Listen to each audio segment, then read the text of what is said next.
হরে কৃষ্ণ কৃষ্ণ কৃষ্ণ হরে হরে, হরে রাম রাম রাম হরে হরে। বন্ধুরা, কামদা একাদশী ব্রতের দিন আপনারা কিছু করুন কি নাই করুন, অতি অবশ্যই একবার হলেও শ্রবণ করুন এই কামদা একাদশীর ব্রত মাহাত্ম্য কথা। বন্ধুরা, চৈত্র মাসের শুক্লপক্ষের কামদা একাদশী ব্রতের মাহাত্ম্য বরাহ পুরাণে বর্ণিত আছে। জেনে নেওয়া যাক এই ব্রতের মাহাত্ম্য কথা। কিন্তু তার আগে বন্ধুরা, অতি অবশ্যই এই ভিডিওটিকে একটি লাইক করেই দেবেন এবং কমেন্টে হরে কৃষ্ণ জয় রাধে রাধে লিখেই যাবেন এবং ভিডিওটি শেয়ার করে দেবেন আপনার নিকটবর্তী আত্মীয় স্বজন এবং বন্ধু বান্ধবদের সাথে। এর ফলে ওনারা উপকৃত হবেন এবং আপনাকেই ধন্যবাদ জানাবেন। আর এই চ্যানেলে নতুন হয়ে থাকলে চ্যানেলটিকে সাবস্ক্রাইব করে পাশে থাকা বেল আইকনটি অল নোটিফিকেশনে ক্লিক করে দেবেন। এর ফলে এই রকমই উপকারী পূজাপাঠ রিলেটেড ভিডিওর নোটিফিকেশান সবার আগে আপনার কাছে পৌঁছে যাবে। তো বন্ধুরা, শুরু করতে চলেছি আজকের কামদা একাদশীর ব্রত মাহাত্ম্য কথা।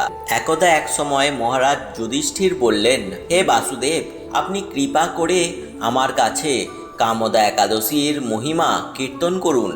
শ্রীকৃষ্ণ বললেন, হে মহারাজ, এই একাদশী ব্রত সম্পর্কে এক বিচিত্র কাহিনী বর্ণনা করছি, আপনি এক মনে তা শ্রবণ করুন। পূর্বে মহর্ষি বশিষ্ঠ মহারাজ দিলীপের কৌতূহল নিবারণের জন্য এই ব্রতকথা কীর্তন করেছিলেন। ঋষি বশিষ্ঠ বললেন, হে মহারাজ, কামদা একাদশী তিথি পাপনাশক ও পুণ্যদায়িনী। পূর্বে মনোরম নাগপুরে স্বর্ণ নির্মিত গৃহে বিষধর নাগেরা বাস করত। তাদের রাজা ছিলেন পুণ্ডরিক। গন্ধর্ব, কিন্নর ও অপ্সরাদের দ্বারা তিনি সেবিত হতেন। সেই পুরী মধ্যে অপ্সরা শ্রেষ্ঠ ললিতা ও ললিত নামে গন্ধর্ব স্বামী স্ত্রী রূপে ঐশ্বর্যপূর্ণ এক গৃহে পরম সুখে দিন যাপন করতেন। একদিন পুণ্ডরিকের রাজসভায় ললিত একা গান করছিলেন। এমন সময়ে ললিতার কথা তার মনে পড়ল। ফলে সঙ্গীতের স্বর লয় তাল মানের বিপর্যয় ঘটল। কর্কট নামে এক নাগ ললিতের মনের ভাব বুঝতে পারল। বিষয়টি সে পুণ্ডরিক রাজার কাছে জানায়। তা শুনে সর্পরাজ ক্রোধ ভরে কামাতুর ললিতকে অভিশাপ দেন, রে দুর্মতি, তুমি রাক্ষস হও। সঙ্গে সঙ্গে ললিত ভয়ঙ্কর রাক্ষস মূর্তি ধারণ করলেন। তার হাত 10 যোজন বিস্তৃত, মুখ গুহতুল্য, চোখ প্রজ্বলিত আগুনের মতো, প্রকাণ্ড এক শরীর তিনি লাভ করলেন। ললিতের এরকম ভয়ঙ্কর রাক্ষস শরীর দেখে ললিতা মহা দুঃখে চিন্তায় ব্যাকুল হলেন। স্বেচ্ছাচারী রাক্ষস ললিত দুর্গম বনে ভ্রমণ করতে লাগলো। ললিতা কিন্তু তার সঙ্গ ত্যাগ করলেন না। ললিত নির্দয়ভাবে মানুষ ভক্ষণ করত। এই পাপের ফলে তার মনে বিন্দুমাত্র শান্তি ছিল না। পতির সেই দুরবস্থা দেখে ব্যথিত চিত্তে কাঁদতে কাঁদতে ললিতা গভীর বনে প্রবেশ করলেন। একদিন ললিতা বিন্দ পর্বতে উপস্থিত হলেন।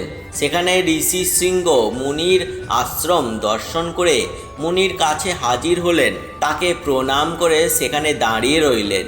মুনিবর জিজ্ঞাসা করলেন, এ সুন্দরী, তুমি কে? কার কন্যা? কি কারণেই বা এই গভীর বনে এসেছ?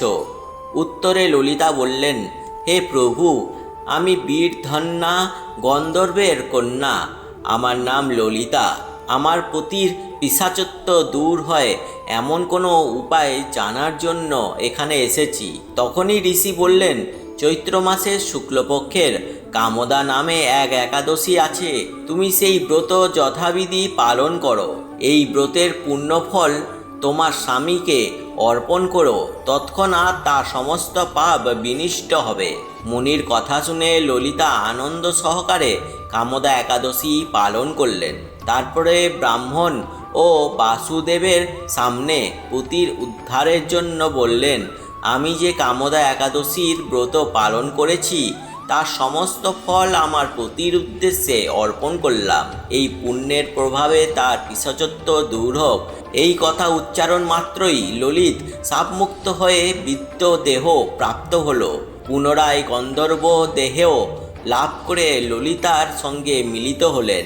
হে মহারাজ দিলীপ, এই ব্রত যত্ন সহকারে সকলেরই পালন করা কর্তব্য। এই ব্রত ব্রহ্মহত্যা, পাপ বিনাশক এবং পিশাচত্ব মোচনকারী। এই ব্রতকথা শ্রদ্ধাপূর্বক পাঠ ও শ্রবণে বাজপেয় যজ্ঞের ফল লাভ হয়। বন্ধুরা, এই হচ্ছে কামদা একাদশীর ব্রত কথা। আমি আশা করব এই ব্রত কথাটি শ্রবণে আপনাদেরও সমস্ত পাপ বিনাশ হবে, পিশাচত্ব মোচন হবে।